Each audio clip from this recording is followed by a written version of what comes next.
காளை துருத்தும் விளையாட்டின் பாறை ஓவியங்கள் எந்த மாவட்டத்தில் கண்டுபிடிக்கப்பட்டது? திருச்சி, மதுரை, நீலகிரி, தஞ்சாவூர். விடை: நீலகிரி. குறிப்பு: மாட்டுப் பொங்கலை பட்டிப்பொங்கல் அல்லது கன்றுப் பொங்கல் எனவும் அழைக்கப்படுகிறது. ஜல்லிக்கட்டு விளையாட்டு தமிழ்நாட்டின் தென்பகுதியில் மதுரை, திருச்சிராப்பள்ளி மற்றும் தஞ்சாவூரில் பிரபலமாக இருந்தது. மாட்டுப் பொங்கல் அன்று பகலில் வணங்கப்பட்டு உணவளிக்கப்படும் காளைகளுக்கு அவற்றின் கொம்புகளில் நாணயங்கள் அல்லது நோட்டுகள் வடிவில் பண மூட்டைகள் கட்டப்பட்டன.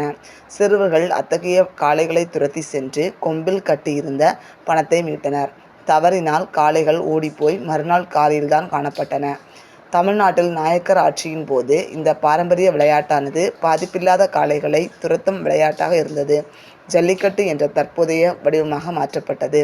தமிழ்நாட்டின் தொன்மையான விளையாட்டாக தமிழ்நாட்டின் நீலகிரியில் உள்ள கரிக்கியூரில் பாரிய பாறைப்பரப்பில் கண்டுபிடிக்கப்பட்ட காளை துரத்தும் விளையாட்டின் பாறை ஓவியங்களிலிருந்து உறுதிப்படுத்தப்பட்டுள்ளது.